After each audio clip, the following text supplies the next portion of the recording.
Habits, in one way, are cooperating with the divine by establishing right action. And when we put out the willpower and energy to act rightly in accordance in tune with the divine will, with the divine plan of health, sadhana, right diet, all these different things, then we start cooperating with the divine. And we really do, in a way, also tune into divine help and grace. I think the devas and the masters appreciate when people are putting out right energy and give support and encouragement and give a bit of a tailwind. So we're not doing this on our own, even though we do need to put out willpower and the right type of energy. So tonight is just establishing new habits and how to change old bad habits. Now, one thing is, don't be looking at getting rid of bad habits, but as much as trying to establish new ways of acting that replace bad habits. So if there's a bad habit or a bad action that you repeat a lot, find a way to divert it before you get into it with a new habit that's a positive habit. And it does over time if you repeat an action often enough with enough energy, then it starts to really change the course of our lives. So let's experiment with habits in the next few weeks, and really all the time. I'm always experimenting with habits. And some of the things that I've seen is really helpful is, number one, use some wisdom in choosing which habits to change or to work on. And I'll just use an exaggerated example. But if you decide that I'm going to establish the habit of meditating for 5 hours every day, and you're only meditating for 30 minutes every day, you probably are not going to succeed with that. I mean, the chances are pretty low. So work on things that are winnable, challenging, but doable and winnable. So maybe if it's with a meditation habit and time, maybe twice a day for 30 minutes rather than once a day for 30 minutes. So use some wisdom in choosing which ones to work on. Once you choose the right one, and I'll give some fun examples, be persistent. Be persistent with what you're doing. I'm seeing someone saying voice is not audible. It is fine for me, Devarshi, so Okay, keep so going. it's just that person. Okay, so be persistent in repeating an action. Master says that a new habit can be installed instantly if you do it with enough wisdom, enlightenment, inspiration, willpower, and energy. But for most of us, we don't have that. We're not a master yet where we can do that. So it does take repetition and persistence. But the more willpower we put into it and the more energy, the more quickly it happens. Now, in terms of choosing which habits to work on, I'm always working on habits. I usually have two or three that I'm working on at any one time. Some of them are lighthearted, some of them are more challenging, and they're usually in different areas. Rather than trying to change my sadhana all at once, I choose maybe a habit in diet, just the way that I eat, changing a pattern there. I'll usually have a habit that I'm working on with exercise, keeping body fit for God realization, as Yoganandaji said, and with sadhana. And it doesn't mean just the sitting meditation time sadhana, but just different habits of ways of thinking, ways of being. And I'll talk more about this in a couple of minutes. You'll find that if you choose and work on even little habits, you'll find that incrementally over the course of a lifetime, if you make it a habit to work on habits all the time, you'll find that over the course of a lifetime, you'll be amazed at how much change happens just through step by step, incrementally changing one pattern in your life after another. When you do work on a habit and you're trying to establish something really new and a real change, don't talk about it too much. And maybe don't talk about it at all. Keep it between you and God, unless you're in a group or a situation where the people are really, really supportive and wanting you to succeed. Because very often you'll find that there are people who maybe don't want us to succeed, or maybe who are dubious that we'll succeed. And so they're doubtful, and it just puts out a blocking energy. Now, habits require repetition. I find that using a lot of willpower and energy to establish a habit, sometimes I'll just take 1 month. I'm going to do this for 1 month. My intention is to do it as a permanent thing, but let me just do it for 1 month and get it really strong for 1 month, because I find that's more doable and achievable. Very often after 1 month, I find, wow, this feels really good to be doing this. And then it really comes more from inspiration rather than having to exert willpower to push a new habit forward.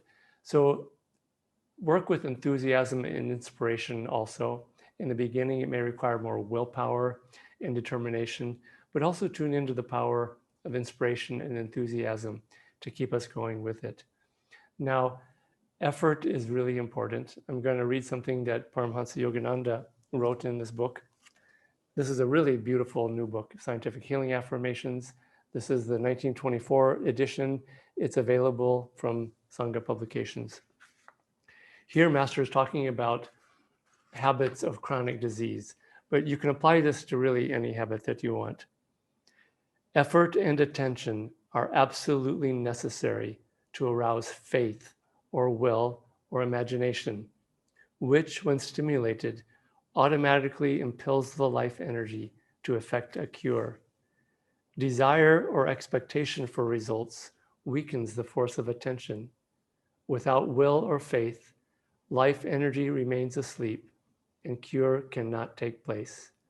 It takes time to reawaken a weakened will, faith, or imagination in a patient suffering from chronic disease. His brain cells are grooved with the consciousness of disease habits.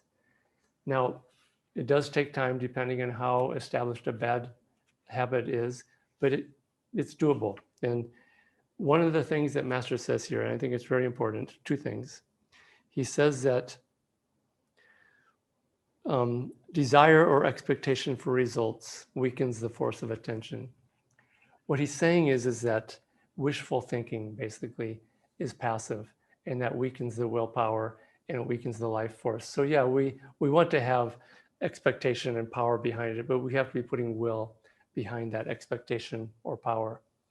Now, eventually you'll find that changing little habits one by one is really powerful.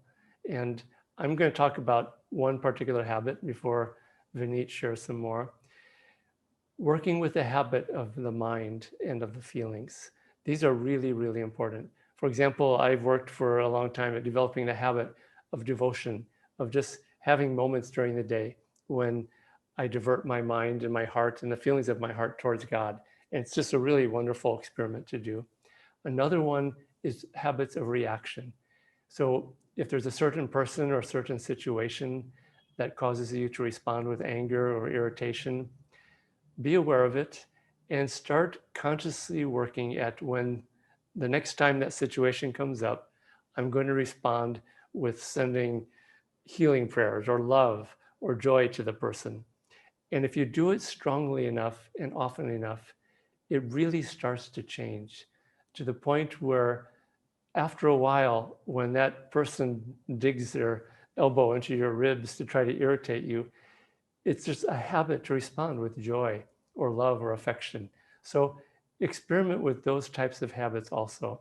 And again, have fun with it. This is an adventure that we're on, and just have fun with it. When we fail, get back up, or maybe try something that's a little bit easier, but keep at it. And again, you'll find that you can really change your life when you change habits incrementally, one by one, over the course of a lifetime. So now we will listen to 5 minutes of a talk by Swami Kriyanandaji, talking about changing habits and working with habits. And then Vineet will share. You cannot fight all your battles at once.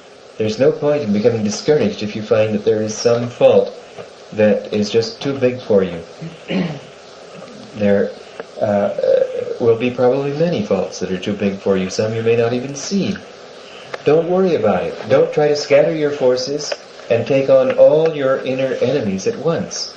You won't be able to win that way. But take on those that you think you can beat. Knock them out of commission, and you'll find you have more energy on your side and a little bit less energy on that side. And bit by bit,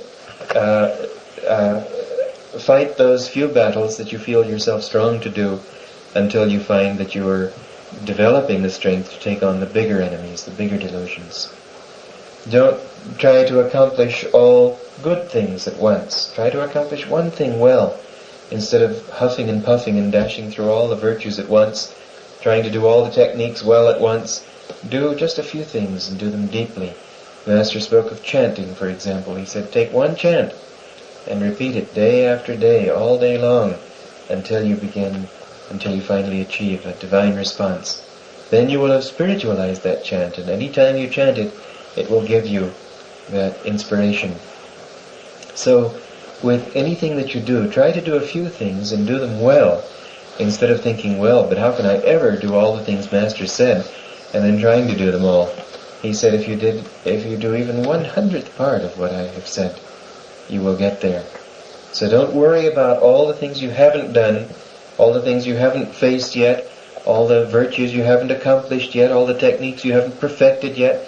Don't worry about that. But just fight your battles one by one, day after day, and you'll be able to get there. Master told about this vision that he'd had once as a young man, where he was standing in a hot and dusty marketplace, and he saw people walking about their business and daily affairs, their brows lined with worry and care, and none of them happy. And every now and then one of them would stand and look at a place somewhere up above behind Master, and an inexpressible wistfulness would come over his face, and then he would shake his head and he'd say, oh, it's too high for me, and he'd go on about his worrisome daily affairs, daily activities again. After this had happened 2 or 3 times, Master turned around to see what it was they were looking at. And he saw that behind him there was this high mountain, and beyond the outskirts of the town, all was green and beautiful. But at the top of the mountain there was this almost paradise. It was so beautiful. And the first thought to him too came, oh, that's where I want to go. I don't want to live in this hot, dusty, dirty town anymore. I would like to live up there in the midst of all that beauty. And then the thought came to him, oh, but the mountain's too high to climb, it's steep, it's difficult. And then suddenly this divine fire of determination awoke in his heart, and he said, well, it may be so, but at least I can put one foot in front of the other. And so doing, gradually he walked and came up to the top. So it is that in our lives, we don't have to worry about what an enormous job we've got to undertake, as long as we understand that by concentrating our forces on one battle at a time, even little battles, each step is a step in the right direction if we're taking it towards this freedom in ourselves, this freedom in God. And each time you win a battle, here is the beauty of it, in a worldly battle, you kill the enemy and he's dead. But the Bhagavad Gita makes it clear that in this spiritual battle, there is no death. In this spiritual battle, actually what you do is you take the energy away from that which you fought, and it gives you more energy to fight. So each time you overcome an enemy, each time you develop a friend, you develop more power. And that power ultimately will come to you to be able to just cut through all the shreds of delusions, which seem so strong but are really shadows. They have no power except as we have given them power. The time will come then when we can cut through all of them at once and be free in the infinite. It's a wonderful future to look forward to. But this principle of concentrating your forces is basic to the whole spiritual path.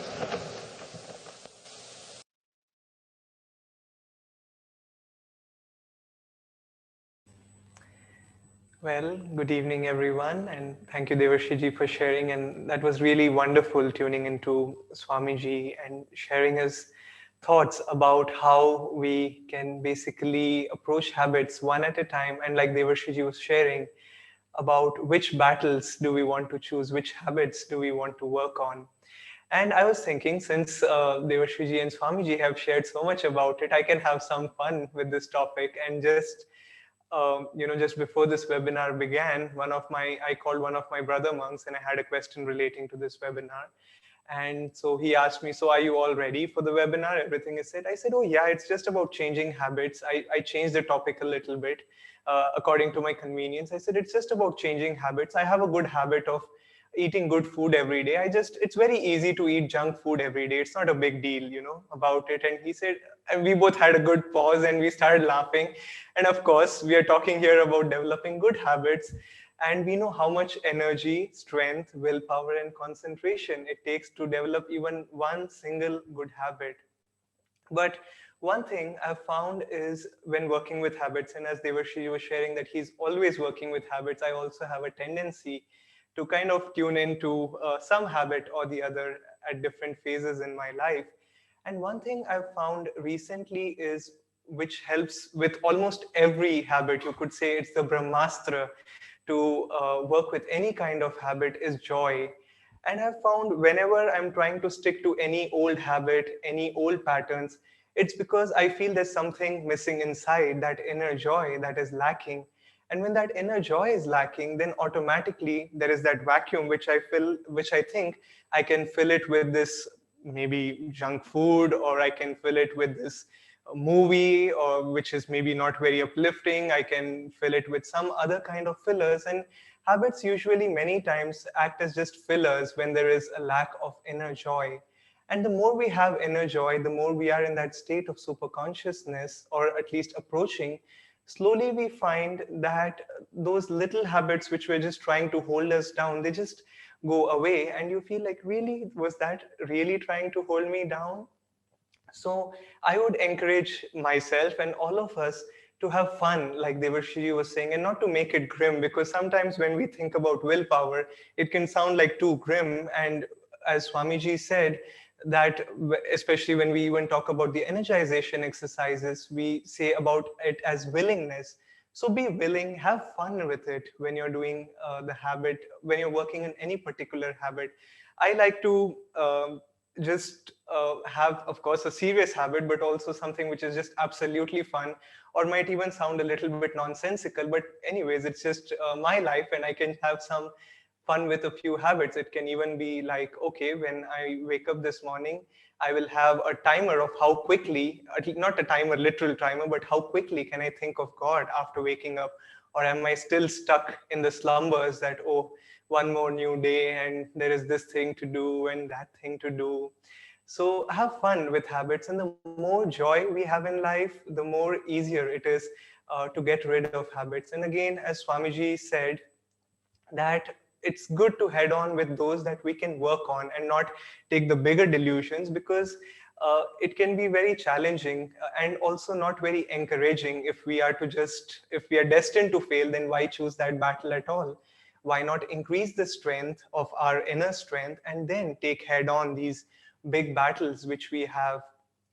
And also, it's extremely important, I think, to be patient with ourselves, even if it's a big battle, because sometimes, let's face it, there are some habits which are self-defeating, which don't help us, which even bring our energy down. And if we take ourselves too seriously, or not be patient with us and let guilt take over and be too hard on ourselves, it does not help us in going forward and changing the habit. I'm going to quote Devarshiji here. I hope he does it in a very good way, but I hope I can use the same thing which he uses when explaining guilt. He said, guilt is when, Satan or Maya has got two for the price of one. And basically, essentially, it has made you, get into this bad, terrible habit. And then not only that, it makes you feel terrible about it. And well, yes, you fell down and you slipped or got your energy all the way down. But then now the aftermath of which Satan enjoys or Maya enjoys for that price of one. So why give Maya that chance of, having two for the price of one? And it's good to be persistent, which Devarshiji was sharing. And somehow it reminded me of a conversation I had with Guru Bhai recently, who's preparing for Kriya. And I was talking to him. He said, I have some, challenges with meditation and everything. And I said, just be persistent and keep at it. And since it was a student who was preparing the Kriya in Hindi, so I'm going to quote him in Hindi because it sounds really fun when he said it that way, when he said about being persistent. I'll translate it. He said, sir, मैं ढीठ हूँ, आप चिंता मत करो. अगर मुझे कुछ पता है कि कुछ अच्छा है तो मैं वो करूँगा. Essentially, he said, I'm stubborn. If I know if something is good and it needs to be done, I'll stick to it forever. And if we know that there is a good habit which needs to be done, let's stick to it forever. And maybe, sometimes we can stick to it, and sometimes it's just like we are not able to put as much energy as we want to. But the good thing is to come back to it every time and to remember this. I'm sure at some point, maybe even in the previous webinar, we might have mentioned about Swamiji's story of him trying to quit cigarette. And he did not say, oh, I have failed, or too bad, I'm no good. I have not yet succeeded. That's the way to approach it.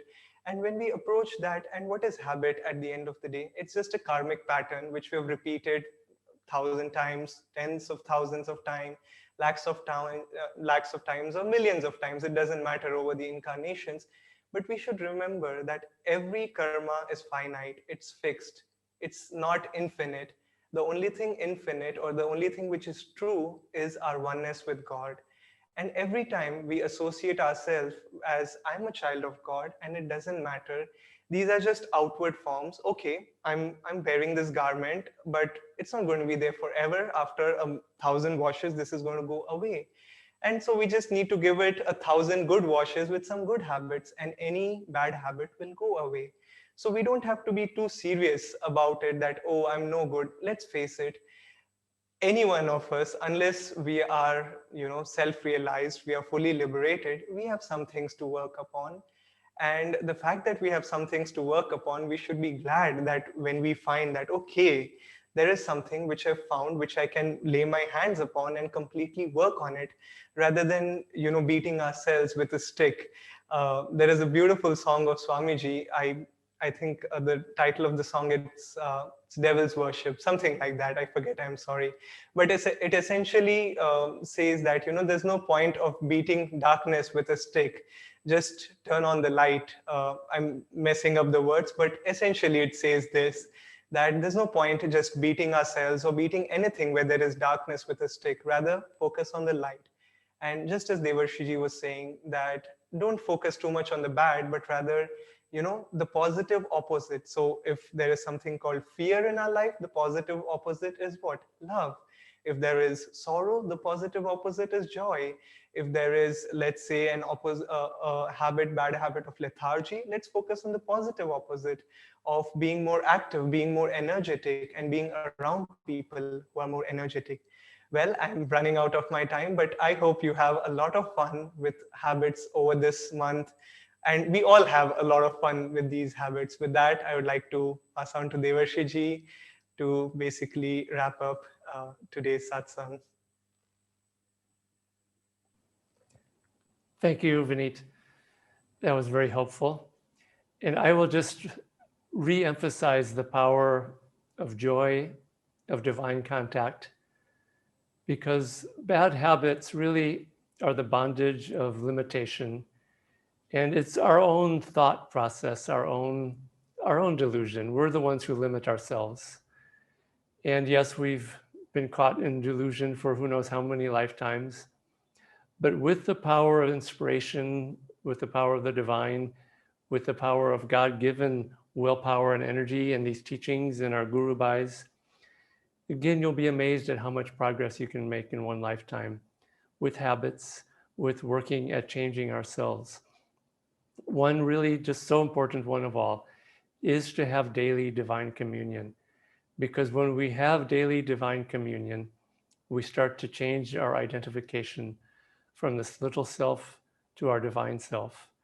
And it is with that divine will, with the divine inspiration, with that magnetism of the divine within ourselves that is there already. We just have to reawaken it and tune into it. But to the extent that we reawaken it and change our identification 2 times a day, ideally, and in some ways, I think, and I've said this before, that in some ways, meditating twice a day, the purpose, and satsang and other things, but the purpose is to just keep coming back to this reminder that we are children of the infinite, that we are children of God, and that this divine power is in us to do anything because we are one with the infinite. We are not this little self that's bound by limitation and bad habits and down pulling energy. So work especially at reawakening the divinity within, through sadhana, through God contact, through chanting, through prayer, and not with the expectation that God will do everything for us, but with the expectation that God will start to reawaken our own God-given willpower and enthusiasm and determination.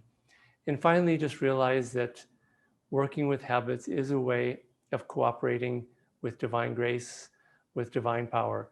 And so we're not doing this just with our own willpower, and we're not doing it on our own. Do it with God. Do it with the Guru.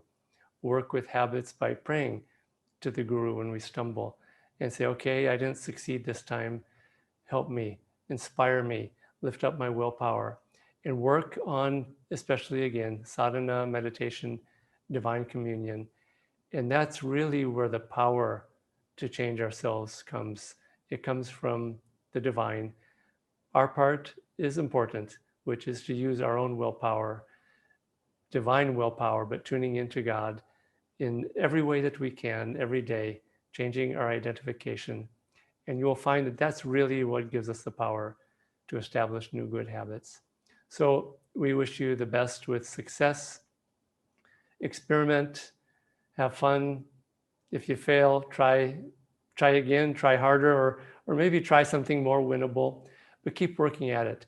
And you'll find that it's amazing how much you can change in one lifetime just through incremental, step-by-step changes of ourself in daily life. So may the grace of God and our gurus be with you, and may we have success, joy, inspiration, fun in working on developing new good habits.